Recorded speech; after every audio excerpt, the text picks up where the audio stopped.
नमस्कार दोस्तों, आपके अपने YouTube channel the make future में आपका स्वागत है। मैं कुमार अजय आज आप लोगों के लिए जो बच्चे बोर्ड एग्जाम दे रहे हैं उनके लिए एक स्पेशल सीरीज लेकर आए हैं जिसका नाम है 70 में 70 कैसे लाएं। जो सोशल साइंस का 70 मार्क्सों का पेपर होने वाला है उसकी हम सीरीज लेकर आए, जिसमें हम आपको यहाँ पर पूरा जो 70 नंबर जितना पूरा पेपर आएगा उसकी हम लोग प्रैक्टिस कराएंगे। और मेरी कोशिश रहेगी जो यहाँ मैं आपकी क्लास में डिस्कशन करूँगा, कोशिश मेरी रहेगी आप लोग एग्जाम में वही लिख कर आइएगा तो सफलता आपकी निश्चित होगी। ठीक है ना। आपके 70 में लगभग 60 के आसपास नंबर, यदि अच्छे से आप मेहनत करेंगे, 2-4 बार वीडियो देख लेंगे तो आपको 50-60 नंबर से नीचे नहीं आने वाले हैं 70 में। कोशिश रहेगी 70 में 70 ही आए। ठीक है ना। तो उसकी पूरी और लिखने का तरीका, ऑब्जेक्टिव क्वेश्चन कैसे होंगे, और लास्ट में मैं आपको पूरा बता दूंगा कि जो ओमार कैसे भरी जाती है, ओमार भरने का तरीका भी आपको मैं यही क्लास में बताऊंगा। और लघुत्तरी जो 80 शब्दों का क्वेश्चन आने वाला है, तो 4 नंबर का क्वेश्चन होने वाला, इसके बारे में अच्छी जानकारी करेंगे। फिर उसके बाद जो 6 नंबर क्वेश्चन आने वाले हैं दीर्घोत्तरी 150 शब्दों में, उनकी भी मैं यहाँ आपको चर्चा करूंगा। इसके बाद जो आना है मैप के क्वेश्चन, मैप 2 सेक्शन से आते हैं। एक सेक्शन है आपको ज्योग्राफी, दूसरा सेक्शन आता है हिस्ट्री। यहां से आते हैं 5-5 क्वेश्चन। 1 नंबर रहता है पूरा लिखने का प्लस मैपिंग में, आधे नंबर का होता है। ठीक है ना। तो पूरे 10 नंबर कोशिश मेरे मैप में आपको फिक्स पूरे 10 नंबर आएंगे, और ऑब्जेक्टिव में इसमें भी पूरे 20 नंबर आएंगे। अब 20, 10, 30 तो आपको फिक्स हैं, इसमें नंबर नहीं कटने वाले। यार आप सही किए हैं तो इसमें नंबर नहीं कटेगा, आप भरे अच्छे से हैं ओके। लेकिन हाँ, आपके राइटिंग की वजह से लघुत्तरी दीर्घोत्तरी में कट सकते हो, तो इसका मतलब 30 में आप फिक्स कर लीजिए, 30 में 30 ही आना है। ठीक है ना। तो इसमें नंबर आपके कटने वाले नहीं, लेकिन हाँ अच्छे से आप किए हों तो कोशिश मेरी 30 में 30 इसी क्लास में खड़े मैं आपको पूरे बता दूंगा। ठीक है। तो हम लोग हर सब्जेक्ट का अलग अलग क्लास लेकर आएंगे। तो शुरू करते हैं। ये इतिहास का है, जो हमने टॉप 20 क्वेश्चन लिखा है, ये है हिस्ट्री का। हिस्ट्री टॉप 20 क्वेश्चन जो प्रीवियस इसके पेपर हैं, कुछ नए पेपर हमने मिलकर बनाए हैं, और इसका हम लोग विस्तार जानकारी करेंगे। ठीक। तो शुरू करते हैं। तो पहला क्वेश्चन शुरू करते हैं ना। लिखा है क्रीमिया का युद्ध कब हुआ। क्रीमिया का युद्ध कब हुआ? 1853 में, 1854 में, 1855 में, 1856 में। तो क्रीमिया का युद्ध कब हुआ? 1854 में। जिनको पता हो तो आप लोग कमेंट करते रहा करिए। ठीक है ना। चलिए, क्रीमिया का युद्ध कब हुआ? 1854 में। अगला है, निम्न में किसने इटली के एकीकरण को संभव बनाया?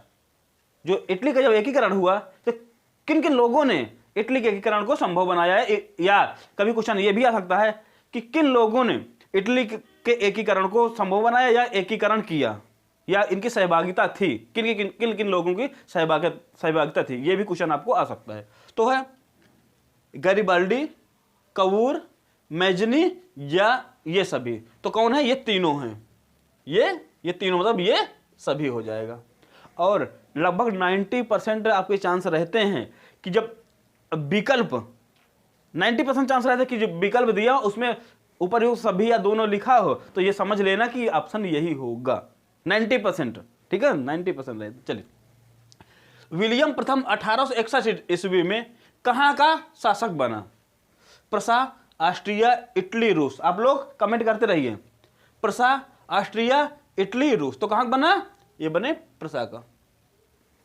और यही विलियम प्रथम 1871 में कहां गए? जर्मनी के सम्राट घोषित किए गए। जर्मनी के सम्राट। देखो, यहां से 2 क्वेश्चन बन गए।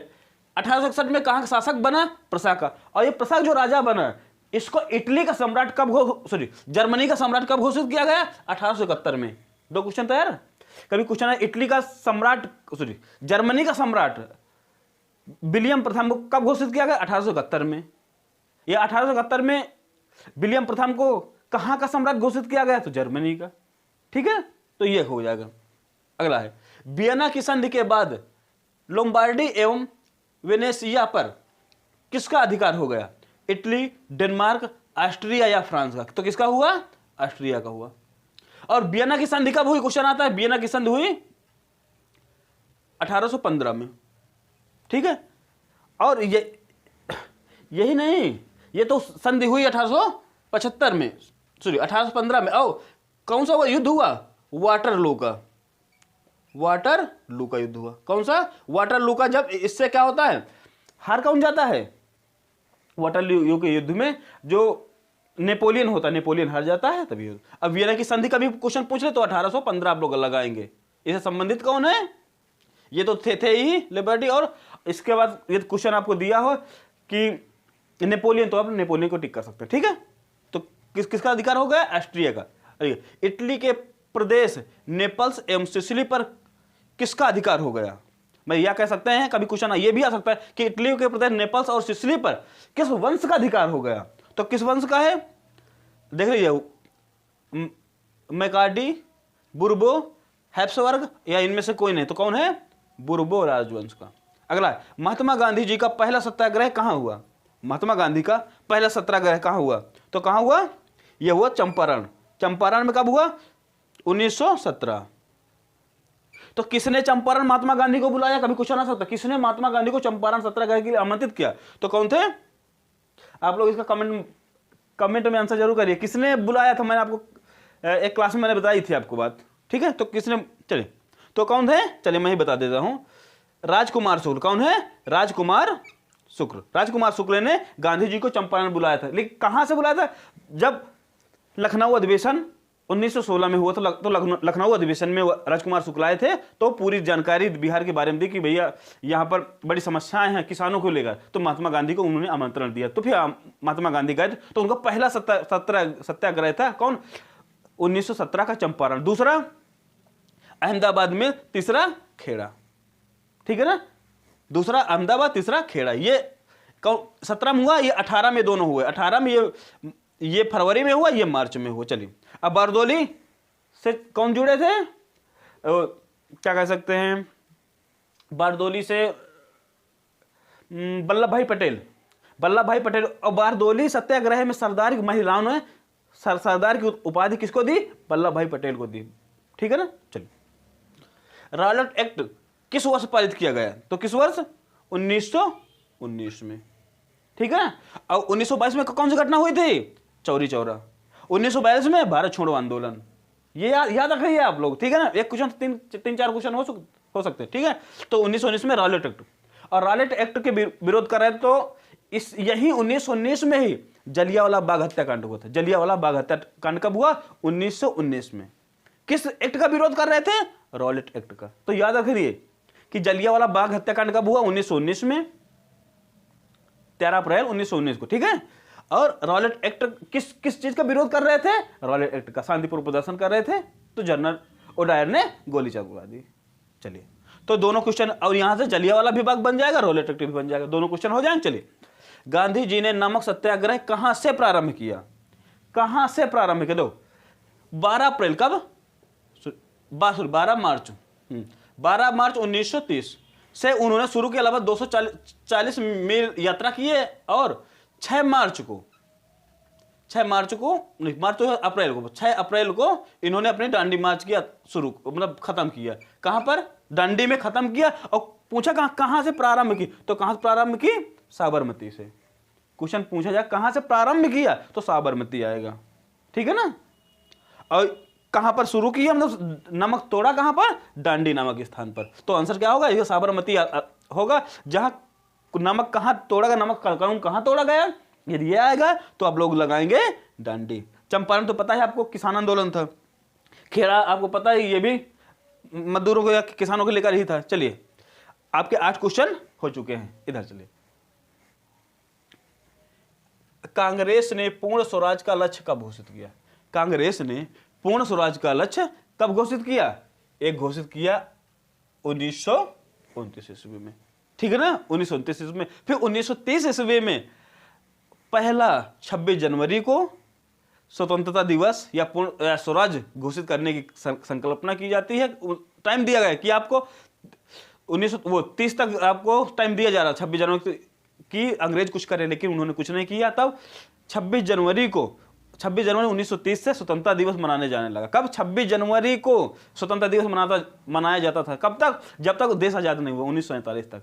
इसीलिए इसी उपलक्ष्य में हम लोग 26 जनवरी को याद करने के लिए गणतंत्र दिवस मना रहे हैं। ठीक है, तो ये बात याद रखिए। तो कब 1929 पूर्ण स्वराज की मांग। ठीक है, चलिए अब इनको ये 47 तो पता है देश आजाद होगा। चलिए, हिंदुस्तान सोशलिस्ट रिपब्लिक आर्मी की स्थापना किसने की? सुभाष चंद्र बोस, भगत सिंह, गांधी जी या चंद्रशेखर आजाद? उसे राजेंद्र प्रसाद। तो कौन है? भगत सिंह।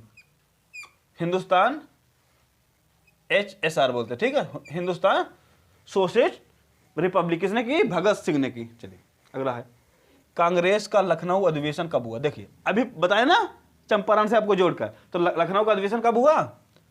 1916 में। यही राजकुमार शुक्ल मिले, गांधी जी को बुलाए, भैया आ जाइए हमारे यहाँ। तो क्या करने के लिए कि जो चंपारण में जो किसानों के लेकर जो टैक्स किया, तिनकठिया पद्धति, कौन सी थी? तिनकठिया पद्धति। नीलों के लिए जो तिनकठिया पद्धति अपनाई गई थी, उसके लिए इन्होंने बुलाया गया। कब? चंपारण में। तो गांधी जी यहीं मिले थे, पहली बार राजकुमार शुक्ल थे। और कभी क्वेश्चन पूछ सकता है कि कांग्रेस का जो अधिवेशन लखनऊ में हुआ, उसके अध्यक्ष कौन थे? वो कौन थे? मजूमदार। कौन थे? मजूमदार। पूरा नाम क्या है? अंबिका चरण AC मजूमदार। अंबिका चरण मजूमदार। और यहीं पर एक काम और हुआ, जो कांग्रेस के 1907 में विभाजन हो गया था नरम दल और गरम दल का, इसमें विलय हुआ। और एक बात और हुई, मुस्लिम लीग और कांग्रेस का समझौता भी यहीं हुआ लखनऊ में, इसी अधिवेशन से। ठीक है, चलिए अगला है, वैश्विक कृषि अर्थव्यवस्था का विकास किस वर्ष हुआ? वैश्विक कृषि अर्थव्यवस्था का विकास किस वर्ष हुआ? तो कब हुआ? यह 1890 में। और 1905 में क्या हुआ? 1905 में बंगाल विभाजन। 1905 में कब हुआ? बंगाल विभाजन। अब बंगाल विभाजन रद्द कब किया गया? रद्द किया गया 1911 में। किसने किया? जब राजा आए थे ब्रिटेन के राजा, कौन? जॉर्ज पंचम, उन्होंने रद्द किया। और पहले भारत की राजधानी कलकत्ता हुआ करती थी, और फिर 1911 में ही ट्रांसफर की गई राजधानी कलकत्ता से दिल्ली। ठीक है ना? चलिए, मजा आ रही तो कमेंट करते जाया करिए। ठीक है ना? कहीं पर आप कभी भी देखिए, लेकिन कमेंट जरूर किया करिए। ठीक है, बाद में हम पढ़ते हैं ना कमेंट। चलिए, चीनी क्रांति कब हुई? या चीनी क्रांति कब हुई? या 1949 में हुई। 1909 में क्या हुआ?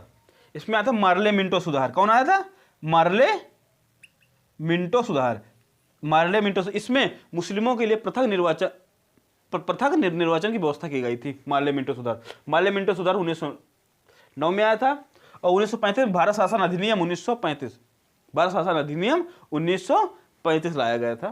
चलिए, और 1947 में भारत आजाद हुआ था। तो इसका विकल्प कौन सा ही है? डी सही है, 49 वाला। ठीक है ना? तो परेशान नहीं हो। महात्मा गांधी ने सविनय अवज्ञा आंदोलन कब शुरू किया? महात्मा गांधी ने सविनय अवज्ञा आंदोलन कब शुरू किया गया? तो कब किया गया?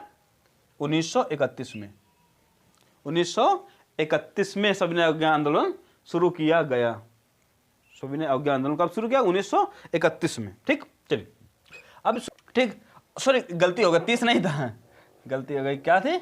सविनय अवज्ञा आंदोलन 1930 में शुरू किया गया। ठीक है, और गांधी इरविन समझौता हुआ था इसमें। ठीक है, चलिए, और 1922 में आपको पता ही है। और यहीं पर 1922 में क्या हुआ था? एक घटना आपको याद होगी, चौरी चौरा घटना।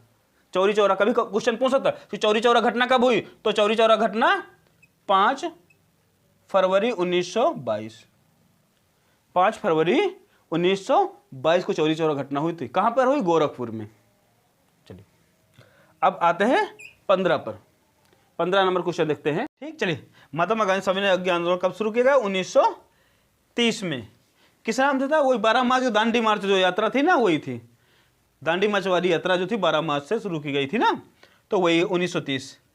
और जब दूसरी बार सविनय अवज्ञा आंदोलन चला, वो 31 में। कब चला? जब चल रहा था, इसके बाद गांधी जी को जेल में डाल दिया गया था।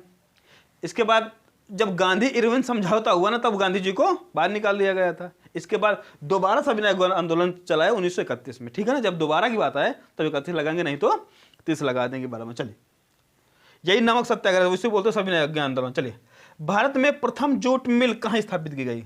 भारत में प्रथम जूट मिल कहाँ स्थापित की गई? बंगाल, बिहार, उड़ीसा, संयुक्त प्रांत। बताइए कहाँ हुई थी? बंगाल में। कहाँ पर? बंगाल में। कब स्थापित की गई थी? ये 1855 में। कब स्थापित की गई थी?